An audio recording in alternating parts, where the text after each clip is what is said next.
Phoena's Quest, Book 1, First Spark, by Chrissy Garwood.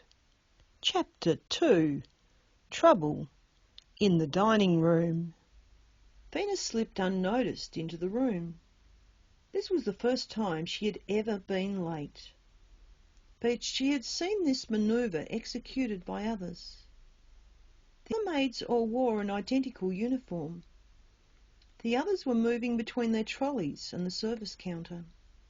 While she watched for the right opportunity, Phoena located Helga. The senior maid she was here to assist was not smiling. The teenager glanced around the service area. The junior cooks were still dishing up meals on the other side of a polished counter. The busy kitchen lay beyond the divider. Phoena didn't allow the delicious aroma to distract her. The cook wielded a heavy ladle ready to strike anyone who made a mistake. He inspected each plate piled high with roast meats and vegetables. The plate was only covered with a domed cloche when he was satisfied. After passing his inspection, the plates were pushed across to the waiting maids. The covered meals were carefully transferred to the waiting trolleys. Matrons supervised this process from beside the uniformed footman. With a silent prayer, Phoena stepped from concealment and approached the counter. The maids in line ignored her. The cook didn't look at her. Matron remained at her post. Phoena could breathe again. A few minutes later, she delivered 2 plates to the designated trolley. "Where have you been?" Helga demanded. "It took time and effort to have you assigned to work for me, and this is no way to repay me." Phoena apologised. The senior maid sent her back to the counter with a wave. The teenager worked efficiently, making up for lost time. Despite her late arrival, their team was not the last to finish loading their trolley. Taking advantage of the brief respite, Phoena studied the other teams. There were 12 trolleys, 1 for every table. Each trolley was attended by 2 maids. The 3-tiered trolleys had the capacity for a dozen plates. Not all the students had arrived yet. Next week there would be 144 meals to serve. Phoena looked at their trolley. 12 cloches. Their assigned table was full. Matron rang a bell. A line of uniformed footmen stepped to the counter. They collected covered dishes and marched with them into the dining hall. The masters were always served first. In a few minutes the bell would ring again. It would then be the maid's turn to serve the students. A loud clatter sounded deep within the cavernous kitchen. Cook's strident voice screamed obscenities at a wretched scullery maid. Phoena shuddered in horror. Her earliest memories of this household reawakened. She held her breath and stilled her trembling hands. There was no forgetting the abuse she had suffered while she had been one of those scullery maids. Her rescue from the kitchen 5 years ago had been unexpected. The teenager still feared that she might be sent back at any moment. No one could tell Phoena how she came to live at the Westernbrook Academy for Young Noblemen. In this place, status was important, even among the servants. It determined how everyone would treat you. It determined how the students behaved towards you. Uncertain parentage was a terrible disadvantage. Without a country of origin, her future was bleak. She had expected to end her days in the kitchen. Her time in the kitchen began when she was 3. At first she had been too small to do anything other than tend to the fires. When she could reach the kitchen workbenches, other menial tasks had been added to her workload. The memories were powerful. "Fee!" Helga hissed. "I'm talking to you. Don't ignore me. No wonder the other servants whisper behind your back and make trouble for you. As your only friend, you should give me more consideration. I apologise." "Is that all you have to say?" "I expect an explanation. I had a challenging morning." This comment brought an unexpected response. Helga snickered. "That's an understatement." Phoena looked at her in surprise. Helga checked to see who might be listening. "I hear you had a little trouble with some of the fourth years." She spoke loud enough for the nearby servants to hear. "Rumour has it you cast a disappearing spell on the Emberite ambassador's son." "I didn't!" Matron rang the bell a second time. All the teams moved towards the dining hall. This prevented any further discussion. Phoena had forgotten to ask about their table assignment. She would have to watch the senior maid carefully. They had been paired together for the past 3 weeks. Helga had high expectations. Her new friend had said there was doubt about whether Phoena was worthy of her place in the dining hall. Phoena entered the dining hall with her back to the diners. She didn't need to look where she was going. She had memorised the table layout. She kept her eyes on Helga. The noisy students would be standing. On the right, a platform elevated a long table. This was where the masters sat. Behind each master, a footman awaited the signal to uncover their meals. The masters always faced the students. The students' tables were arranged in 4 parallel rows, at right angles to the master's table. During the term, there were 12 students at each table, 6 on either side. They assembled by seniority, with the first years furthest from the masters. Phoena prayed that Helga would steer them to the left. The bell sounded. With a clatter, the students took their seats. "Table 2, Helga declared loudly. The trolley veered towards the right. Phoena gripped the trolley handles with white knuckles. She felt sick. Table 2 was directly in front of the headmaster. She was more familiar with the tables on the other side of the room. The first-year boys were rowdy, but predictable. Helga had only requested her as a partner 3 weeks ago. Phoena was still learning to cope with the middle section, where Helga's team had been relegated until her new partner proved herself worthy. The second and third-year students were more proficient at magic. This increased her dread, but they were less interested in playing tricks on the servants. They preferred scoring points off each other instead. Memories of her only encounter with the fourth years slowed her steps. It would be most unlucky if she was serving at Lord Carillion's table today. "Be on your best behaviour," Helga warned. "These fourth years richly reward their favourite servants." Phoena worried about the eagerness in her friend's voice. At 29, Helga was one of the older maids. The teenager was still puzzled over this woman's unsought offer of friendship. The trolley rolled to a stop before Headmaster Pepperbury. This was the closest that Phoena had come to this influential man. She prayed that he would fail to notice her. Helga was already serving the first 2 students. Phoena hastened to follow her lead. She placed one plate on the table and turned to serve the second student. At that moment, a familiar voice spoke. "This is an unexpected honour," Lord Carillon declared to his friends.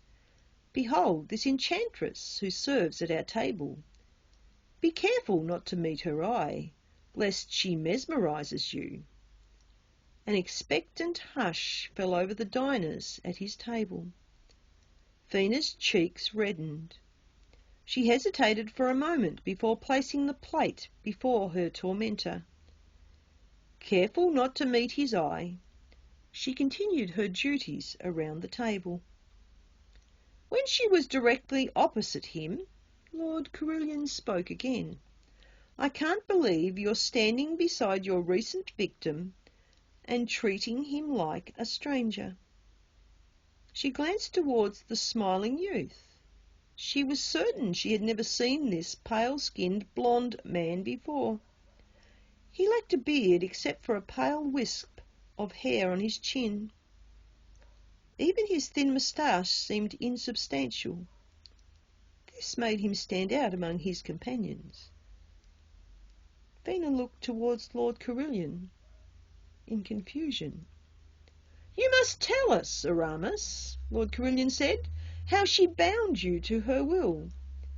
You have a reputation for being a skilled sorcerer. What did she do to make you vanish?" A ripple of laughter ran around the table. "What makes you think I didn't transport myself out of your suite?" Phoena froze with the plate hovering just above the table. That was the voice she had heard immediately before the tiny dragon had leapt into her bucket. "I have defences in place that make that impossible." Unable to control her curiosity, she glanced at Lord Aramis. The blonde nobleman watched her in amusement. "I'm sorry, dear maid. I tried to cover for you, but rest assured, a gentleman never reveals a maiden's secrets." Lord Aramis's hand brushed her fingers as he took the plate from her. A surge of heat ran up her arm at his touch. She mustn't stare. He was dressed completely in black. His only ornament was a shiny brooch. A coiled dragon pinned to his broad chest. From across the table, someone coughed. Phoena blinked and wrenched her eyes from the brooch. Lord Carillon frowned at her. A wild survey of the table revealed he was not the only one watching this exchange. Phoena could not leave fast enough. Helga steered the trolley back to the kitchen. Phoena busied herself collecting the desserts. These delicacies went on the top shelf. The lower shelves were reserved for the used plates. Too soon they re-entered the dining hall. There they joined the other servants along the wall to await matron's next signal. "Well done, Fee," Helga chuckled as soon as they parked their trolley. "It's always a great game when one of the maids captures the attention of these young lords. The fourth years make everything a do-or-die competition." Phoena threw her friend a startled look. She opened her mouth to ask Helga what she meant, but was pushed forward. "He's summoning you." Across the room, Lord Carillon had his goblet raised. He beckoned towards her. "I'd be careful of that one," the next maid beside her whispered. "More than one girl has ruined her reputation with him." A chill ran through Phoena. Her eyes flew to matron, who nodded severely. Phoena selected a carafe of red wine. Her leaden feet approached the table. She filled Lord Carillon's cup and then ran her eyes around the table. Lord Aramis drained his goblet and raised it towards her. She circled the table to fill his cup, hopeful that she'd concealed her growing unrest. "I propose a little wager, Aramis," Lord Carillon announced. He brought a leather pouch from his pocket. The coins jingled with promise. The dark-haired lord tipped a handful of coins into his palm. "See how our enchantress favours neither of us," with a smile. "I'll wager 10 gold medallions that you cannot persuade her to kiss you before she pledges herself to me." He lined the coins along the centre of the table for all to see. Then he drew the cord tight and waved his still bulging purse before them. "I'm reluctant to accept your wager," Lord Oramus replied, reaching into his pocket to retrieve his purse. Contrary to his words, he matched each gold coin. "I'm certain she already finds me more appealing than you. Didn't you see how she couldn't tear her eyes away from my chest?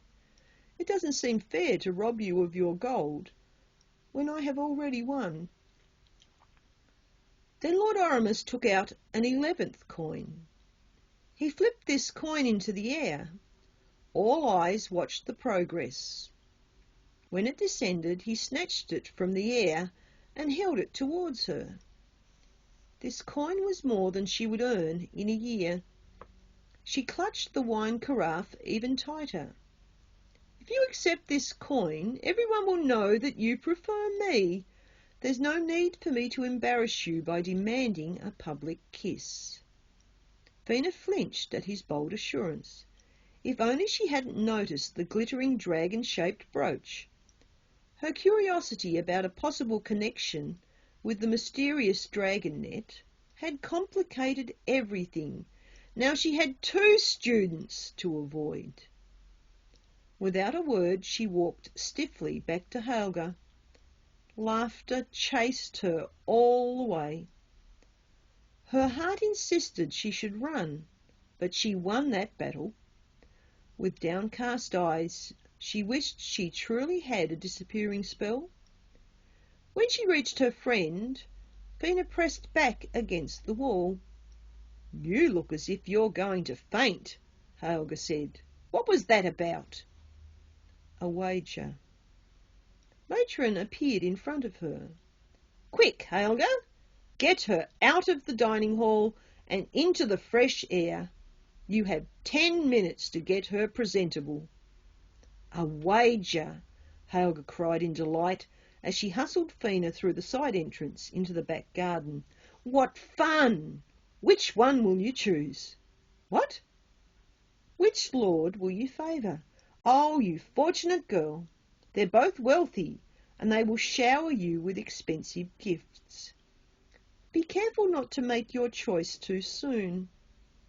"I'm not selling my kisses," Phoena protested, shaking her head. She wrapped her arms around her trembling body. "I'm not." Helga stared at her in astonishment. "You're a strange one, Fee. Presented with a golden opportunity to improve your situation, you're not the least bit grateful." Unable to find the right response, Phoena concentrated on calming her breathing. All manner of crazy thoughts whizzed through her head. Finally, Helga spoke again. "Come inside. You can't hide out here forever." Dear listening reader, I hope you have enjoyed this latest chapter from the first book in the Phoena's Quest trilogy. This is a beta copy, and the text may change between now and the official publication date. If you have any questions or suggestions that would make this chapter easier to read, please let me know. In return for your help, I will include your name in the acknowledgements as part of the reader team. Chrissy.